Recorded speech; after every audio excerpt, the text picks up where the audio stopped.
I'm not gonna lie, this episode was a little bit creepy, and by a little bit, I actually mean a lot, and I almost wanted to turn it off at a couple of different points.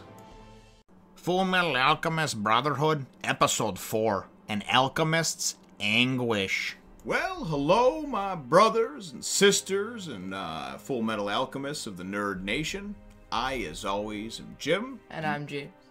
And we're here to bring you another review on the awesome and alchemy-filled, bloody good tale of Fullmetal Alchemist Brotherhood. Yeah, we got to figure out, and we got to sync that up right. Now, the last episode, obviously, we saw that was kind of the, it was the faith versus science, the struggle between that, and really what it wound up boiling down to was Al and Edward had traveled to Lior and found that Father, I forgot what the father's name, Father Cornello, and obviously the events that transpired there, he had some great power. It seemed like, and they thought that he actually had an alchemy stone, or philosopher's stone in his ring. It turned out that he didn't. They wound up obviously defeating him at the end, and that's kind of how things left off. The first few episodes here have been very self-contained, meaning, you could watch one and you wouldn't have to watch the one before or after, and it's fine. And this one's no different, really. Things left off with that, and we see some of those events kind of trail into here. It starts out with, and you can probably best describe it, it starts out in kind of a scene in a dark alley, and there's a state alchemist, and then there's this other kind of mysterious figure that I guess would peg as kind of like a villain or whatever. Yeah, he's got those little glasses on. and then what happens? Well, him and I think his name was the Iron Blood Alchemist, like basically get into like this big fight, and then as soon as the Iron Blood Alchemist thinks he's won and he's got the guy trapped in a big steel box, like he goes over the box and like, that was pretty easy, and the guy just like explodes the box and reaches his hand out and like just blows his brains out. Talk about mind blow. And the Iron Blood Alchemist, I thought that guy was actually pretty cool. Because all of a sudden he makes a bunch of cannons materialize and stuff, and starts firing them, and he's all this different stuff he's manipulating and doing. But this guy was fast. He just came right at him. And then obviously when he thought he had him in this huge box, it almost looked like something like a Houdini safe or something like that. One of those crazy safes that Houdini would escape from, And so I thought that was pretty cool, and that was at the beginning, so I'm assuming this is kind of dangling a plot thread for a character that's going to become important, because we see that character at the beginning and then also at the end, which we'll get to in a minute. But anyway, what winds up happening after that, though, just to kind of recap real quickly, when am I Asian? Real quickly, Al and Edward are they're kind of called into command headquarters, and they sit down and have a meeting with Colonel Mustang, Roy Mustang, and he sits down and basically says, "Hey, listen, I kind of owe you guys one for taking out that Father Cornello, for the events in Lior. So what we know that obviously their idea is their end goal is to get their bodies back, right? Yeah. So he says, listen, there's this this state alchemist by the name of Shou Tucker. Shou Tucker, and he's been studying bioalchemy, or performing bioalchemy, and a couple years ago successfully was able to transmute a chimera. And it was actually a talking chimera. Yeah, it was able to like talk, and I think that was like unheard of, and that's how it was. Yeah, it never happened that's before. How he became that's how he became state alchemist, or that's how he kind of gained his popularity or his fame. The chimera, though, was said to have only said "kill me." That's the only words that it uttered was "kill me," and then it just basically starved itself until that wish came true, and it killed it. So I gotta say, this episode was super creepy. Yeah, it was super creepy. It's like porcelain doll looking at you in the middle of the night. That type of creepy. That's you know what I mean? Creepy. That type of creepy.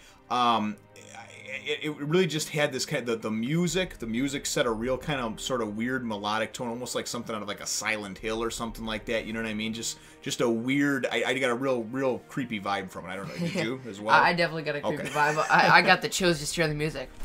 Well, and the thing is that when Al and Edward wind up going, getting to this guy's house, Tucker's house and whatnot, Shou Tucker? Yeah, Shou. Yeah. They show up at his house, at his mansion, whatever, and they show up, and immediately there's a little bit of comic relief. Edward is just attacked by the dog. That's there. And not attacked in a bad way. The dog's just wanting to play with him, and all you hear is a horror. Yeah. And he looks up. Jumps over him, he's on top of him. And that's kind of the theme running throughout the episode, is that instead of Edward being made fun of for being shorter, and everybody thinking he's the smaller one in this episode, it was kind of like the dog just kept, coming at him, right, throughout the episode. Making him feel small. And basically, Al and Edward were taken there. They did meet briefly with the creepy-ass doctor. And this guy's creepy, right? He's all kinds of levels of creepy. He's got like the creepy voice, well, he was setting off my pedophile alarm, you know what I mean? He was seriously, you just feel like you might like to touch little kids on the weekends or something like that. Now, and he's got a daughter too, mind you. His house is a complete clusterfunk, all messed up. He says, he's apologizing to them when he go, oh, my wife, since she left and this and that and blah blah blah, but like again, just real creepy vibe from it. But he lets them into his house, and they wind up coming back day after day, and he's got this huge library, and Edward and Al are studying, reading up on things, obviously trying to expand their knowledge on bioalchemy, right? Mm-hmm. And like I said, I thought the funny theme is that the dog Alexander kept attacking, playfully attacking Edward, and Al wound up making friends with the little girl, his daughter, which was Nina, right? And it was kind of neat because you see that Al's just naturally he just seems to be more lighthearted and just kind of more kid-like. And he seems to be a little more open, with things, whereas Edward tries to act very serious and stern and shit like that. And that's why it was real funny when the dog was attacking him, because he was like, "Don't just leave me alone," So I think the dog thing though was actually kind of goes along with the small. The dog's basically supposed to make him feel kind of small. And I think that's what they're trying to... it could be because he kept pinning him down and stuff during the course of it. But as they come back day after day, and I'm assuming this is during the course of several days, maybe weeks, I'm not even sure, we wind up finding out that Shou Tucker is actually under a deadline. When you become a state alchemist, you have to go in every year, basically like recertify and prove why you should be a state alchemist. So he had a shitty review last year, and this year is make or break. It's coming up for him, and he needs to go and do something big, right? And there's all these weird, creepy animals that he's tried to do different things with and stuff, and that just the whole vibe was really, really bad. But what winds up, happening is I think right when finally Ed makes a breakthrough, and he kind of just starts accepting, like, hey, I'm going to have a good time, right? And they kind of go, they're playing with Nina, they're running around with the dog, they're doing a bunch of fun stuff. And then they go and leave for the night, right? And the doctor, Tucker, is sitting there, and he's like, and gets a creepy look on his face, and he's like, I know what I'm going to do, And so the next day, Al and Edward wind up coming back and knocking on the door, and of course nobody answers, and they come in, and just the way that creepy shadow lights up and everything like that, and then you see him kind of turn, you just see like the light of his spectacles, the glasses tiny little light glasses. Up, and then when you can talk about then what happens there, so you need to talk about it anyway. I don't like to talk about it because it's super creepy, but they kind of walk down there, and he's huddled over something, and then you come over, and he's like made a chimera. It sort of looks like a... Well, and he's all creepy. He's like, I did it, and you're just like, oh, Jesus, what did you do? What? Yeah, what? Oh, great. What's this guy done? Kids are going to show up around the neighborhood on wanted posters, missing posters, because of this creepy ass. Yeah, but he comes down, he's huddled over the thing. He's like, I did it, finally. I'm going to go for the finals. And then Ed kind of goes down to it, and he's like, oh my God, I can't believe you made one. It can finally talk. And then Shou's basically tells it Edward's name, and the thing says in like a creepy kind of voice, like, Edward, friend. And then Big Brother Edward, and Ed's just like... And the thing about it is that, and you didn't really describe what the thing looks like, it's this weird, it looks like this dog with like long black hair. Yeah. You know what I mean? Like just sort of like goofy looking amalgamation of, and immediately I felt like I know what this ass clown did. I knew. Yeah, I mean obviously you know what he did. He went and he gave his daughter a lollipop and gave the dog a treat, and then did whatever and did this transmutation thing on him. And Edward winds up flipping out, man. Edward goes and see, this guy thinks, in his mind, it's so important to him to keep his state alchemy license, that he would sacrifice his own. We wind up, the lipstick comes off the pig, as I like to say, because as he's beating this guy senseless, he gets him to admit and puts two and two together. And 2 years ago is when his wife disappeared. His wife was the chimera that he transmuted. Yeah, now he's done this shit to his daughter and her dog, right, just to keep his license. And he's all like... even though he's getting his face beat in, he's just all crazed, and he's like, I thought you would understand, because obviously they dabbled in transmutation with humans who was trying to get their mother. So it's almost like he felt like this was a kindred spirit in Edward and Al, and it wasn't. I mean, Edward beats him within an inch of his life, and honestly, you know, good for him, because if it was me, I wouldn't have stopped, and that's just you know, because that's just creepy, man. That's just wrong, you know. But anyway, with all that stuff aside, and then there's kind of a thing where Roy Mustang goes and says some stuff as he's walking down the steps, and Al and Edward are sitting there, and kind of besides himself. They've seen this sick person, and he kind of says, like, this shit's gonna happen all the time, so you better get used to it. You know, you can't just shut down every time it happens, right? You know, sometimes we're on the side of right, sometimes we're on the side of wrong, sometimes it's kind of the gray area, you know.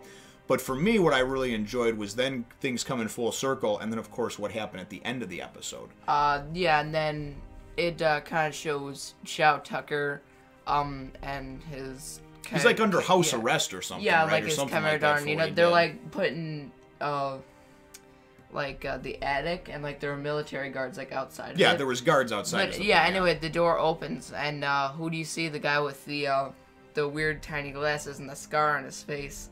Walking up, and then the guy from the beginning that took out the Iron Alchemist, right?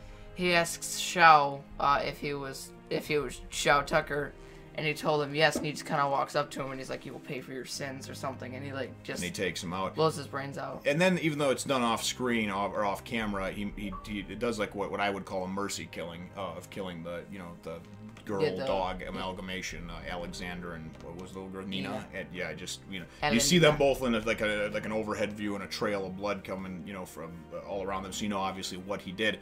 But for me, the highlight really was the creepy thing. Yeah, that's fine. It was all self-contained and everything. But I'm kind of curious about this character that we've seen and that we've been introduced to. Because at the end, he's talking about like biblical stuff. He's praying to God, talking to God. He even says, you know, once you renounce God or you leave, he's saying, making all these biblical type of things that he's saying, right? Yeah. And then as he walks out, he's saying, you know, dear Lord, and you know, accept their two souls into your kingdom and this and that. And he pulls down the shades or the sunglasses or the glasses, and his eyes are like real red. These little red, creepy looking things. So definitely some cool stuff. I enjoyed it. I truly did. I enjoyed it. I don't know. It was a little bit creepy, but you know, still a lot of fun. Definitely creepy. Yeah, definitely. So do you have an episode question? I know some people were asking for that. Yeah. We'll put it in the. I think my episode question would be like, what would you do with Shou Tucker if you were Edward? Would you like not kill him, or would you just like snap his neck? That's a good question. So that's the second part of that question, or the second question, I guess you would say. The one for me, that's kind of the would you rather. But would you or would you not kill Shou Tucker if you were in the position that Edward was in? So I already know my answer, but we want to know what your answer is. Leave it in the comments down below. Feel free to hit the thumbs up, the like button if you should think that we deserve it, and subscribe if you haven't done so already. We will look forward to catching all of you in the next one. In the next one, Nation. Still gotta sync that up. Both James and I appreciate your continued support. Thanks for watching.